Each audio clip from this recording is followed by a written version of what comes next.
If you would like to earn CPE credit for listening to the show, visit earmarkcpe.com/FPA. Download the app, take a short quiz, and get your CPE certificate. Finally, if you enjoy listening to FP&A today, please go to your podcast platform of choice, click the subscribe button, and leave a rating and review of the show. And now, on to the show. From Data Rails, this is FP&A Today. Welcome to FP&A Today. I'm your host, Glenn Hopper. Our guest today is Colin Moss. Colin is a commercially astute, purpose-driven finance and transformation leader with more than 20 years' experience across global consumer goods businesses. He spent 9 years at Cadbury and 14 at Mars, holding divisional CFO and VP roles, including VP of Finance Strategy and Operation for Mars Incorporated. Colin led a multi-year global finance transformation and previously served as CFO for Mars Wrigley UK, where he integrated the legacy Mars and Wrigley businesses into a single organization. He also spent 6 years as a trustee and audit committee chair at the Institute of Grocery Distribution. Colin recently founded CM Strategies, where he works as a fractional CFO and trusted partner to leaders and owners, helping organizations bring clarity, alignment, and stronger value creation through finance. He is SEMA qualified and based in the UK. Colin, welcome to the show. Thank you, Glenn. Good to see you. Glad to have you here. And I've been looking forward to this episode. I love your mix of corporate big company background and now moving into your own business. And I think that that's a career trajectory that a lot of our listeners have either taken or are aspiring to. So I'm excited to dig in. Very good. Yeah, looking forward to it. Thanks for having me. I'd like to set the foundation with the first question. So maybe give us a little bit about your background and career in finance. I know you spent 14 years at Mars and moving up the chain there. But a few months ago, you made the leap to start your own practice, and that has to be very different. So I'm wondering, kind of walk us through first your background a little bit, but then I want to hear about the decision and what you're doing now with CM Strategies and how you're finding that compared to the corporate life. Yeah, sure. So I started my career at Cadbury Schweppes. So I was a graduate there in the finance program and did a range of different roles there. And then I moved to Mars after 9 years at Cadbury Schweppes. Both businesses are very much purpose-driven, very much values-orientated. So when I was growing up in life in Cadbury, it was about a mantra of performance-driven and values-led. And then in Mars, they have the 5 principles, and they're really lived every day. So they do business the right way. And so I've had a great time working for both those businesses. They're actually quite hard to leave. I had a good level of loyalty for both, but I always promised myself that I would take what I learned and, go and continue to develop and learn elsewhere. And so now CM Strategies is my work to bring my experience to lots of different businesses. So I'm partnering with businesses large and small across a range of things, including capability building in finance, still some finance transformation work, and some fractional CFO work as well with some smaller businesses. And it's hugely varied. It gives me a lot of autonomy, but it's also stretching me in a lot of new ways as well. So it's a lot of fun. Yeah, and having worked with both myself, it's always interesting things that you maybe take for granted. In big companies, it's easy, no matter what your level, you can be in this silo where you're surrounded by experts who all speak exactly the same language and you're all talking about the same things and there's nothing new under the sun. But then when you come to a smaller business, sometimes bringing that finance mindset is something that they maybe haven't had before, especially if you get into the businesses that are the size and scope where finance is really, it's just accounting and it's mostly tax accounting is what they're thinking of with finance. Are you finding that already working? I mean, maybe it's that big fish, small pond sort of activity when you come to a small company. Are you seeing a difference there when talking to founder-led businesses and to people at smaller companies compared to the groups that you work with in large companies? Yeah, I think it's a lot of the same themes. So a lot of the same things are important regardless of the business size, regardless of the business context. But what I'm finding working with some of the smaller, fast-growing businesses is they don't have some of the things that we might take for granted if we've only worked in some of the big corporate environments. And so things like reliable cash forecasting, for example, or just some fairly basic margin analysis, those are the things that I'm finding they're not always in place. And this tends to be with much younger businesses. They're only really kind of getting going. They might have some good accounting or kind of bookkeeping in place, but they don't have any business partnering. They don't have a strategic partner from finance to help them. And so finding those businesses where they've identified the need, but they haven't built the capability, that's a real sweet spot for me because I can add value quickly, which is obviously good for me, but it's also good for my clients as well. So similar challenges, but certainly some of the capability gaps that you see are things that we might take for granted in some of the bigger businesses, and certainly at enterprise level, you would take that as a given. Yeah. And one thing when I was looking at your career, sometimes I feel like with finance, I sort of stumbled backwards into it right out of business school. My first position was in marketing, long story, but the way I ended up coming into finance was through procurement, doing procurement for the operations team. So I rolled up to the COO, not the CFO. And when I came into finance, I felt like I'd taken the courses in business school, but I was having to learn everything as I went. And I would talk to people who came up through, public accounting or audit or whatever. And I've really felt like, especially because I'm not a CPA, just was MBA and coming in on the finance side, that being an internal auditor seems like it would be a great foundation as well. So I'm wondering, but also maybe not the most exciting. I know a lot of people, I'm not taking a dig at any of our auditors out there, but I think it's great foundationally, but it's not easy work and can be a lot at times. So I'm wondering, when you came in as an auditor, was that an aspiration of yours? How did you get into that? Or what ultimately drew you into finance, and maybe thinking about how those early audit roles shaped the way you think about the function and maybe laid the foundation for your finance career? Yeah. So my first role in Cadbury Schweppes was internal audit. So I was on the finance graduate scheme. You've actually had to have capability in a foreign language to get one of the roles, because we were traveling around to different countries and auditing right across the world. And so we had Spanish speakers, French speakers, and I speak German. So that was one of the reasons I got the job. The other reason was I'd done a business degree. So I kind of brought a bit of both of what was needed. But internal audit was really appealing because it cut right across the business. So we were doing process reviews, and because it was internal audit, it was really about how can we add value? How can we make lives easier for people? We weren't there to try and catch people out. We weren't the police. So actually, it was a really highly regarded part of the finance function. So it's a global team. And for an entry role, it was perfect. So we had a combination of fresh young graduates like myself, some really experienced auditors and managers above us, and we would travel with them. So you learned really quickly, had genuine accountability right from the start. And I got to see a lot of the world as well. We were away 2 weeks out of every 3. So there was a lot of travel.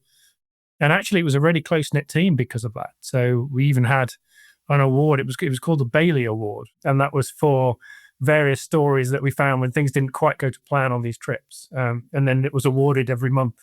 Just a bit of fun in the team. And that was a good start in my career, to think that we can work hard, but it doesn't all have to be too serious either.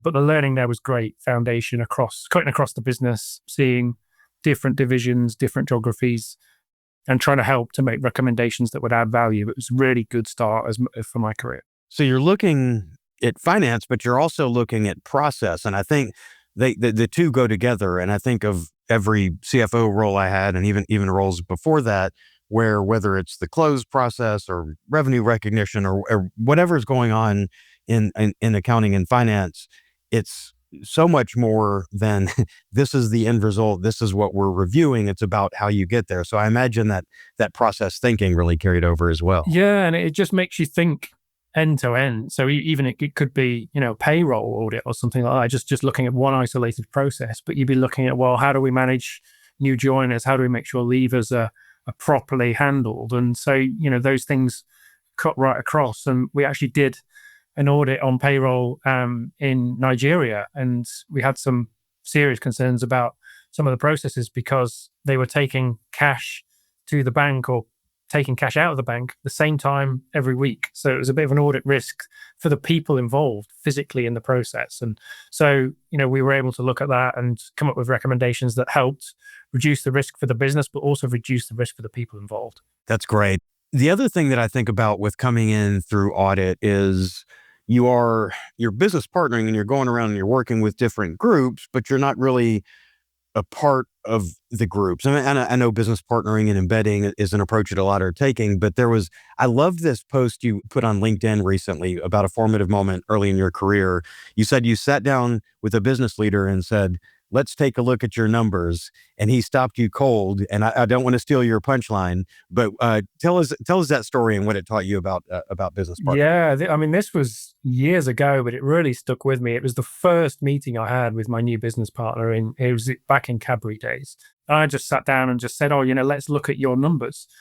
And he said, "They're not my numbers." And then he went quiet, and there was this silence I just did not know what to do with. And then after that silence, he just smiled and said, "They're our numbers. They're our numbers." And I was kind of quite relieved because I realized that he not only had ownership himself for the business performance, but he wanted me to share that with him. And that was a real mindset shift for me. I realized I was initially approaching business partnering in the wrong way.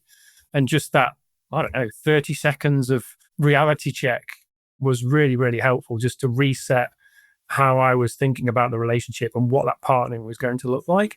And then from there, of course, we had different experience to bring to the table. We each had different skills and we were able to partner. So we were able to support each other, challenge each other, and each bring something different. And from there, I've always loved business partnering since that moment. And it very nearly felt like it was going wrong, but the way that it was handled made it really stick. And business partnering sounds fantastic. And I know we've all had relationships where sometimes it's better than others. Sometimes no matter what, an engineer or an ops person or a marketing person may think they may not embrace that full, that partnership. But your approach obviously goes a long way to it, where it's clear to them, you're not the police, you're not here to give them a citation or whatever the case is. But from your experience since then, like, what does it look like when it's going well versus when there might be issues, and how do you overcome the latter there? Yeah, I think I still see, people in the teams that I've worked with you can see they're really frustrated and they'll be saying, "Oh, my stakeholder or my partner just doesn't get it. They don't understand." And that frustration is data. It helps to see, well, what's going wrong, and maybe the partnering isn't working well. For me, when it's working well, it's something that's natural. So it's sought by the people that you're partnering with. So whether that's marketing or sales, they want you there. They want finance there. So you're there right at the start, from the outset of those conversations. Is a combination of support and challenge. So you have to have those tough conversations. You have to be able to challenge. And that needs to be something that's welcomed, that we can then build on. But another feature is that it has to be in service of something. So having common goals, being clear about what it is we're trying to achieve, that's really at the heart of good business partnering, because that allows us to then say, well, we can challenge each other quite hard. We know why we're doing that. We know what it's in service of, and we share those outcomes, the good and the bad. So it really is a partnership, but it has to be a safe place where you can be quite challenging. And I think, it's not trying to be the expert. So sometimes finance can be trying to be too clever, and we know we're clever, but we don't have to be too clever. Sometimes we can keep it simple, but really making sure we come and we challenge for the right reasons, to help to drive business performance improvements. Yeah. And actually, what really struck me that you were saying there is sort of a theme with what we talked about before the show, talking about having a destination and an objective of what you're doing there. And you said the same thing about transformation programs. And I think I say this all the time. We've been talking about digital transformation for decades, and there's always this finance transformation and that one. But a lot of times, either companies treat it as if it's a one and done. It's like, well, we've already transformed. What more could we have to do? Or what you talked about, setting off without that clear destination in mind. And it's just, well, we're transforming. And I don't know, it's hard when it's that vague and gray. It's hard to know what that is. But when we talked about digital transformation, you were noting how much faster it goes if you know what that endpoint is. And I know you led global finance transformation at Mars. And I'm wondering how you helped keep that mission, how you avoided the trap of, just kind of flailing without achieving the goal. And in the case of Mars, to whatever extent you're able to give details, I'd love to know what the destination you were aiming for was, and what maybe compare contrast the before and after. Yeah, I mean, I'll sort of respect the fact that Mars is a relatively private company, given it's family owned, but I can certainly share some themes, Glenn. I mean, it's one of the things that I think worked really well in that transformation was having a clear vision for the function. So we were really clear what was finance there to do. It was a combination of protecting value and creating value. So you think about things like governance and control elements, business partnering elements, and those things needed to come together to make sure that finance was a really influential function in terms of both protecting and creating value. So that we had that vision up front. One of the complications in a business of that scale is that, you have lots of different starting points. So I would say that we had a destination in mind, but the departure points were different all over the globe. You could have different ways of doing, an accounts payable or receivables process across different divisions and geographies. And trying to get to one common way of doing things isn't easy. But the more clear you can be about what that ultimately needs to look like, where are we heading, that's really kind of a key part of the success of those programs. And interestingly, I've been talking to people more recently outside of Mars, and it's clear those programs don't always go well. So sometimes, different consultants will come in and pick up the pieces when it hasn't gone right first time. And so it needs to be a shared vision. And one of the things that worked really well in Mars was that we looked at it as a business transformation rather than just finance transforming in isolation. So we were really clear, where does finance need to play? What sorts of decisions do we need to be involved with and influencing? And then that helped us to say, well, what's the right structure, processes, what systems and data do we need? And so that was really starting with a clear destination in mind was a big success criteria. Yeah. And in that transformation, and I think this is transformation in general, and I think it is an important distinction to say it's not just a finance transformation, it's a business transformation. And the several that I've been involved in, I've pushed, and I've been in a lucky enough situation in them where I had enough firepower behind me that I could make this happen. But as part of that transformation, my recommendation was always finance needs to be involved in the definition. But this isn't just finance is going to come in and wield a heavy hammer, but finance needs to be involved in defining the KPIs, because think about what we do from the financial statements, finance numbers, and everything that we monitor. We are the impartial observer in this. So if we can come in, talk to operations, talk to sales, talk to marketing, service delivery, whatever group, customer support that we're talking to, and help align on these are the KPIs we're going to measure. These are the ones that matter the most. We're all going to get sort of our data dictionary and be singing from the same sheet of music here. And I know, and this isn't specific to Mars necessarily, but in digital or finance transformations, business transformations, whatever they are, typically they're going to involve revamping management reporting as part of that. And the idea is, I think, if it is truly across the company, it's not just for the finance team, it's to give leaders across the company controllable metrics they can actually recognize and own, and they're not shifting and being redefined. In transformations that you've been a part of, can you talk about accountability and what you're solving with revamping management reporting? And just, we could generalize it more too, to what we need to be looking at if we're really looking at refining that management reporting that we do every month. Probably talking just generically to start with, there's generally speaking, the people that I've worked with throughout my career, they want the business that they're working for to be successful. So you're kind of pushing on an open door to an extent. But what we found through the transformation programs that I've been involved with is that we can find ways to dial that up even more. So people might naturally feel an affinity for the business they work with and feel some real ownership. But in a big enterprise, it can be difficult to really feel like an owner. And so when we were looking at performance management theory and thinking about KPI design, we really wanted to make sure people had as much accountability for the decisions they were making as possible, and that they were measured against things that they could, broadly speaking, control.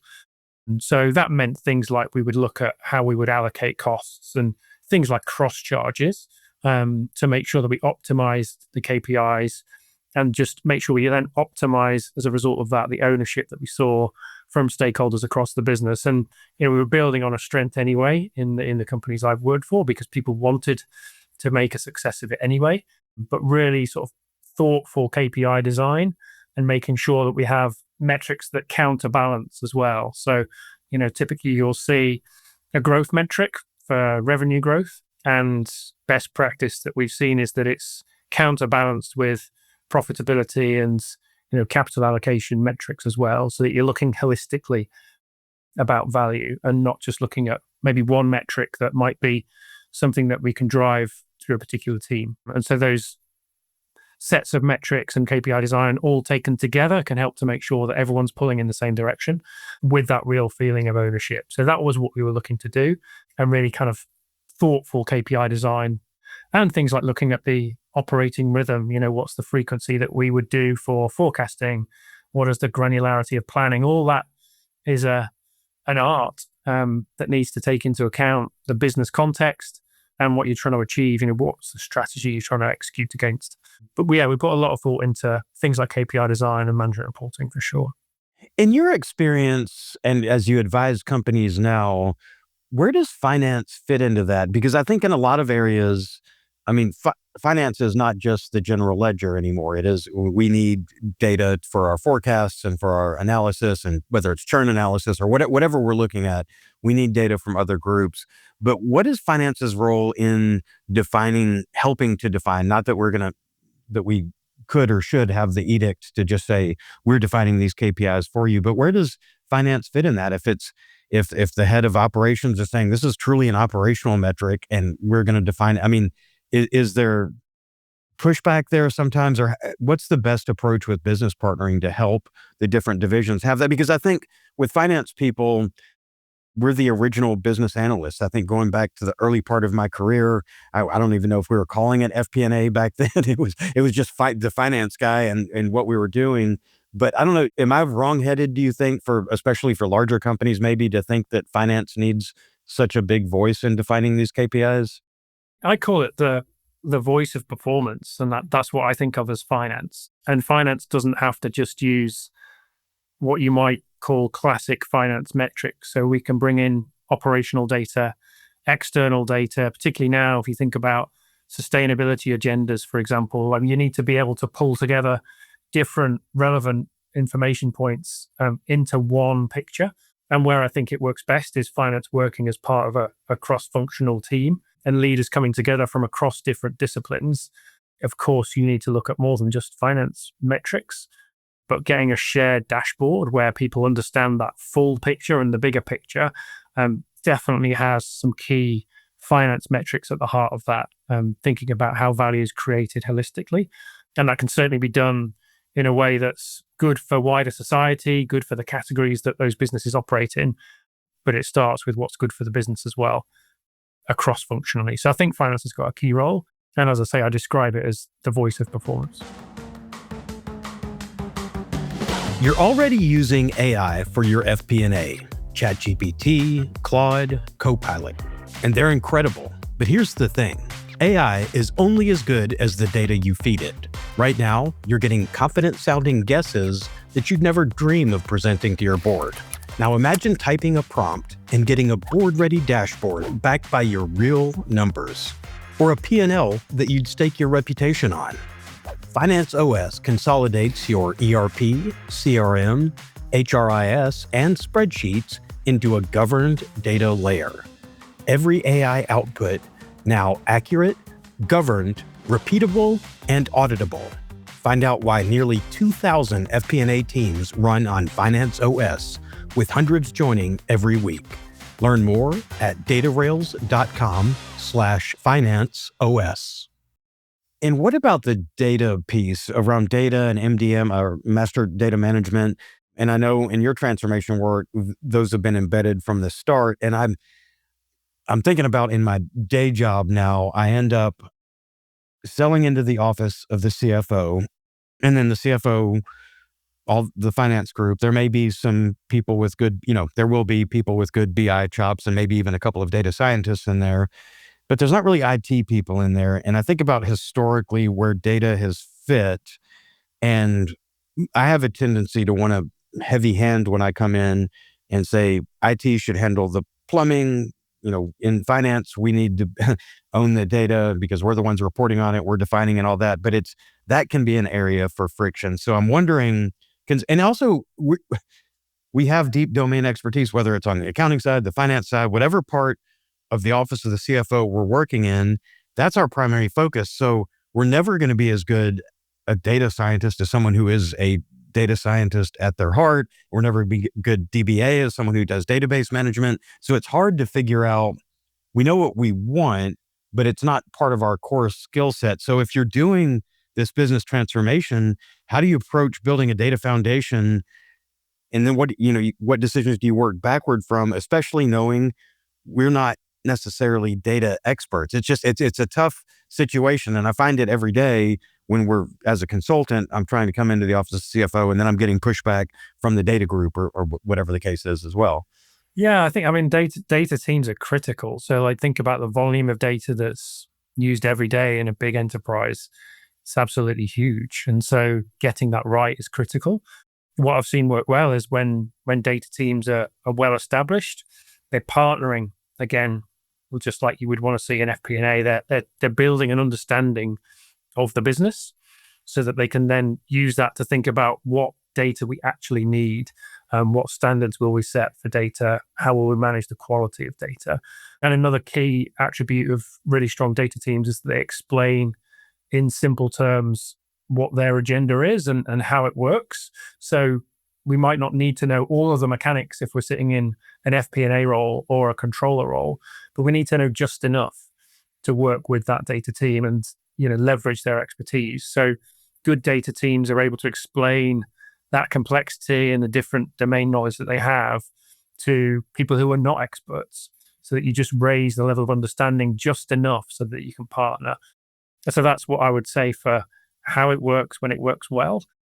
And just like we said, with finance in general, you need data people to be there right at the start of the conversation because they're designing what it's going to look like at the end. They need to be there at the start. Yeah, I think it really comes down to, again, it's business partnering. We, in finance, if they're not fully folded into finance, we are a downstream customer of the data team. So we need to be sure we have the partnering with them as just as we do with people who are downstream from us. And I was thinking about your work with Simon Frost, the procurement consultant. I know you did a LinkedIn post on this. Tell us a little bit about that collaboration. And I know you called out a handful of KPIs versus like key KPIs versus so many you could track.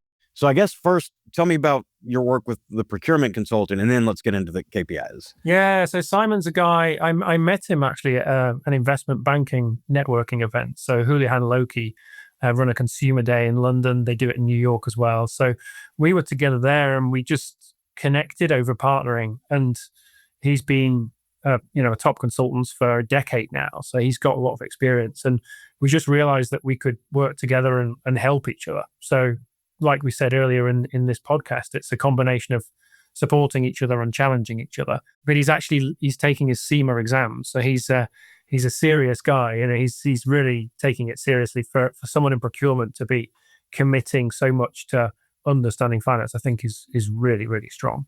And some of the conversations we're having give me really helpful insights for how I sharpen my partnering with people outside of finance too. So we were talking about what's the difference between the P&L and the balance sheet, for example. And I was reaching for an analogy and thinking, how can I explain this in a really clever way? And it was just getting in the way of the explanation. So in the end, we just drafted, well, here they are side by side. Here's what they're used for. Here's how to interpret them. And we just made a post for LinkedIn, just really simplified. And we weren't trying to be clever. We were just trying to provide some clarity. And that was really well received, actually. And so I think there's an appetite there for finance to keep things simple and not always try and be too clever. Yeah, yeah, and I think in going further with that, having those definitions and working with the other groups, you're able to really drill down and understand what's important to them. We're measuring this. What are those key levers?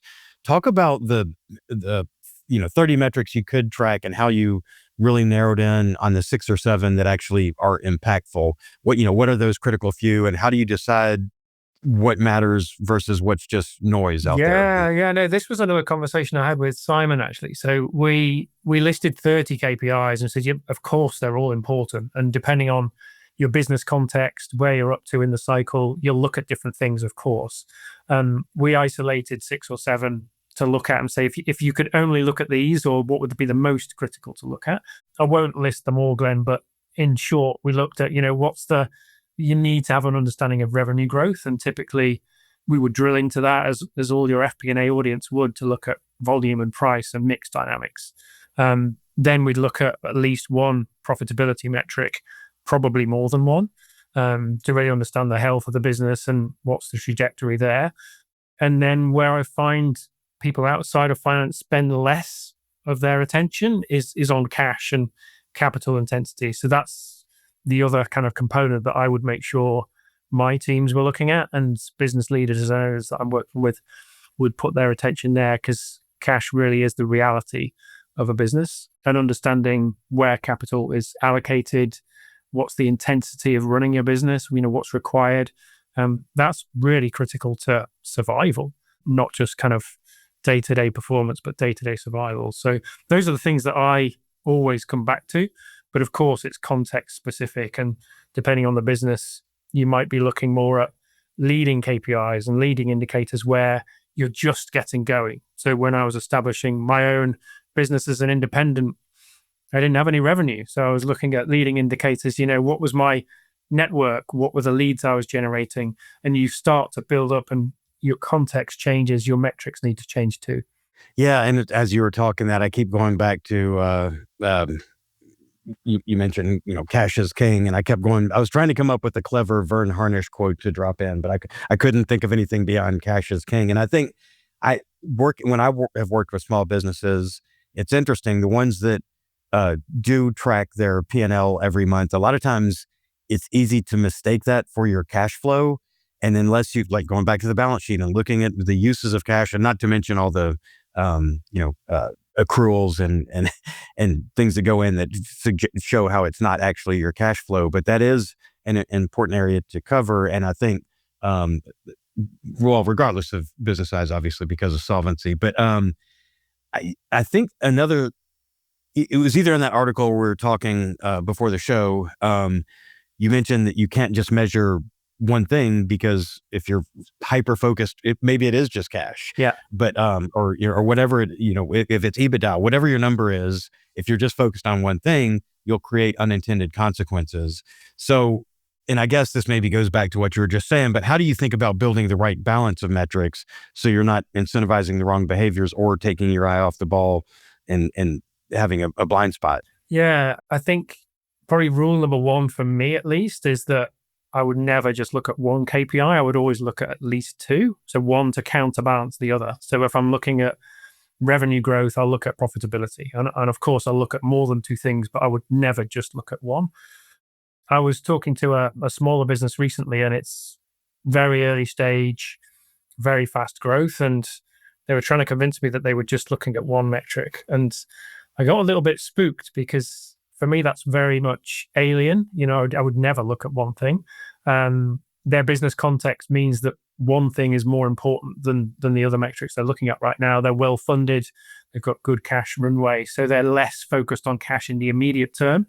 And for them, it was all about growth. So it is context dependent, but at least 99 times out of 100, I'll be looking at least 2 metrics, one to counterbalance another, because otherwise you're incentivizing all of the employees to focus just on one thing. And it may be that there are unintended consequences of that another metric can help you to counterbalance. Let's talk about that context. You mentioned, being in a startup situation where you're only measuring one metric or whatever. So there is different context, whether you're in a high growth startup or a turnaround situation, or maybe a business that's preparing for exit, they're going to have very different goals and they all need to look at different things.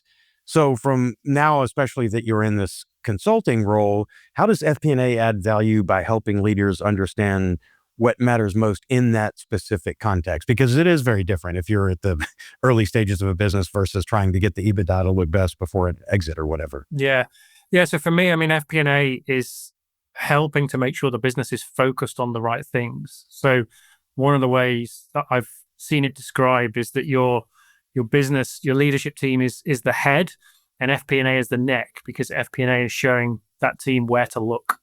So really FP&A helping, what's the context we're operating in? What's the strategy that we're executing against?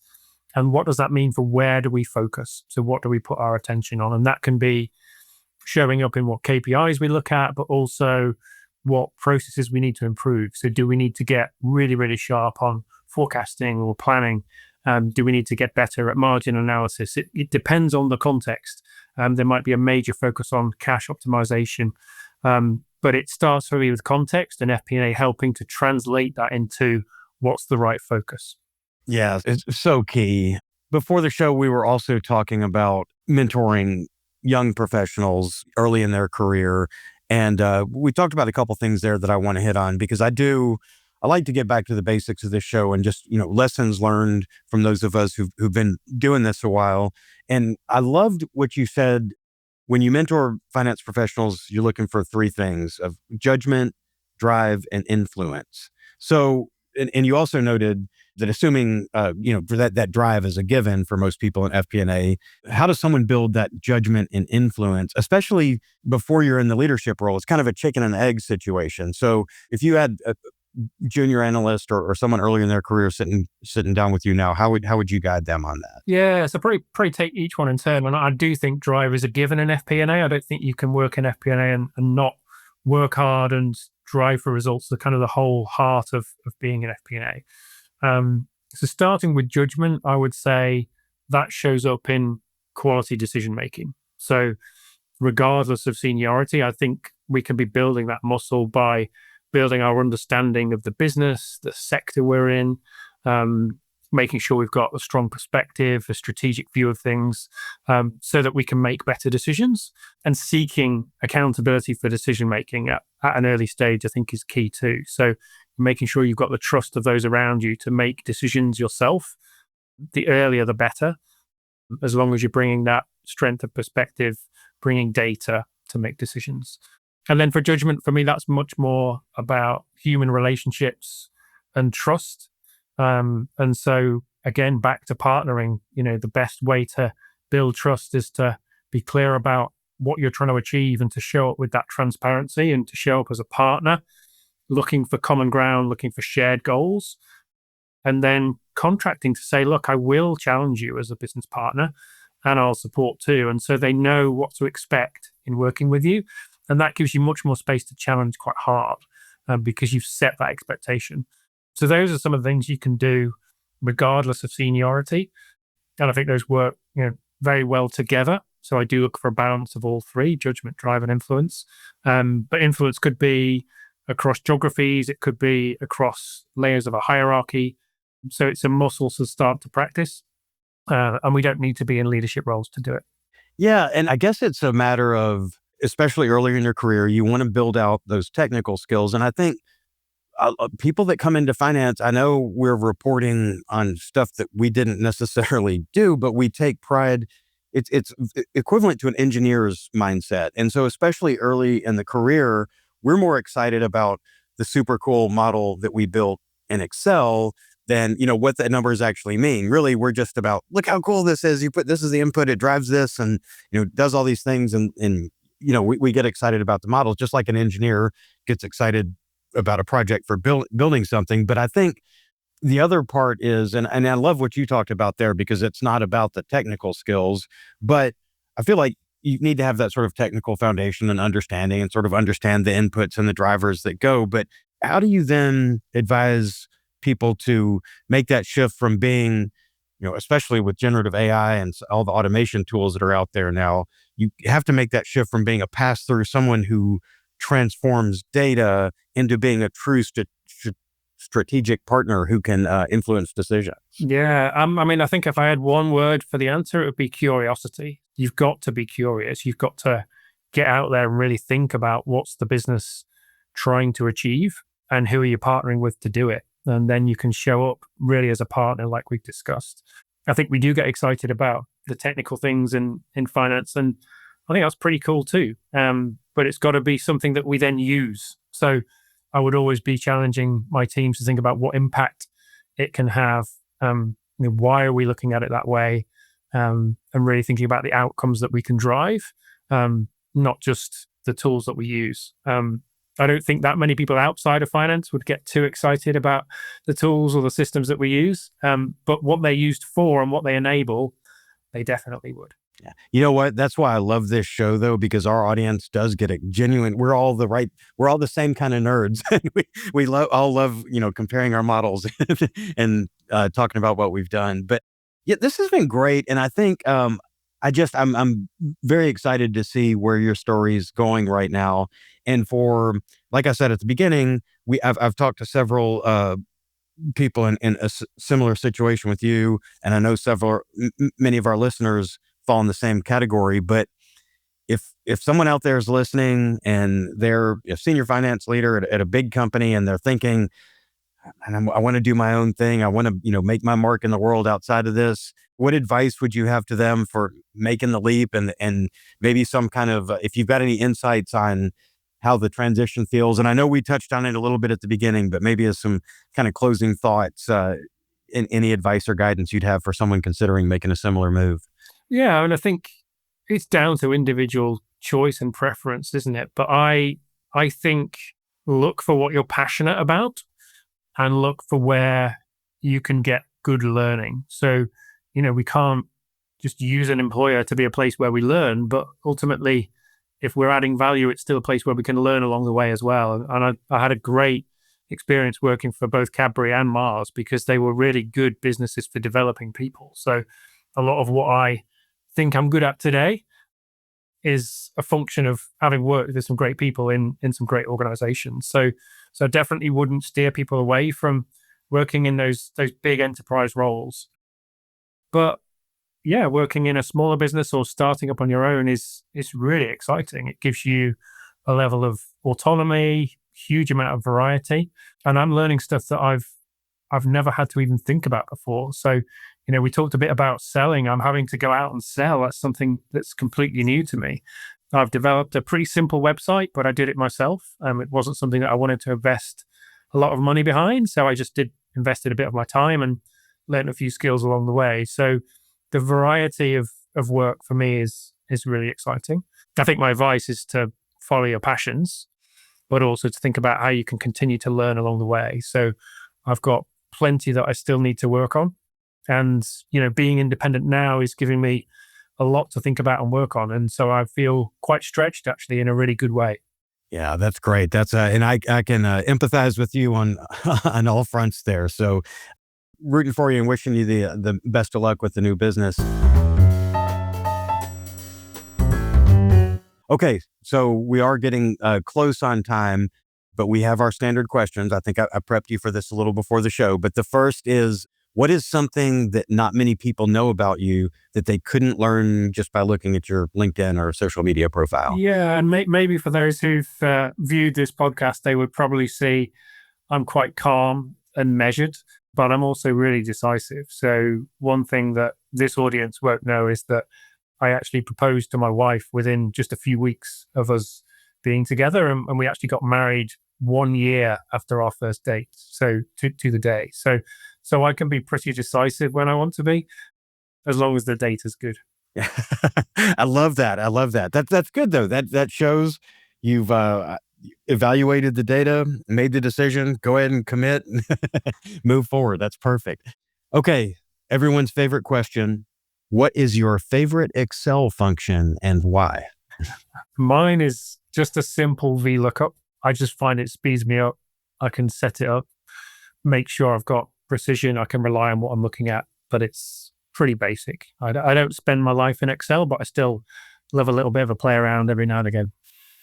Yeah, so that's me too. And that VLOOKUP, when I was a guest on the show before I was the host, that was my answer too. And someone said, "Well, you've just dated yourself with VLOOKUP because of everything that's come beyond." But yeah, I'm fortunately was in a career position where in a leadership role, I was the recipient of spreadsheets for a lot longer than I was the builder of them. So Yeah. so VLOOKUP is still a go-to for me.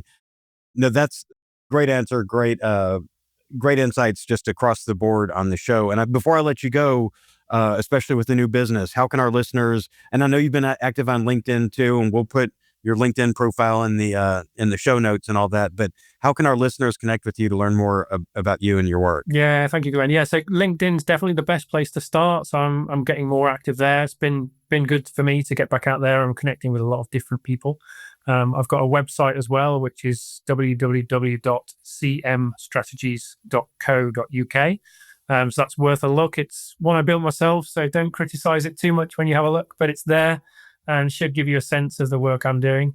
And one theme is that I'm really enjoying the different partnerships that I'm finding. So, we talked about Simon in procurement before, but there's multiple people that I'm working with who don't have the same background as me in finance, and that's given me a huge amount of energy. So whether it's people on this podcast or more broadly, I'm definitely up for the conversation. And at the moment, I'm just finding lots of different things to explore, which has been really energizing. So thank you for this as well. It's maybe I should add this to my list of things that I'm working on is a bit of podcast action, but I appreciate it, Glenn. It's been great.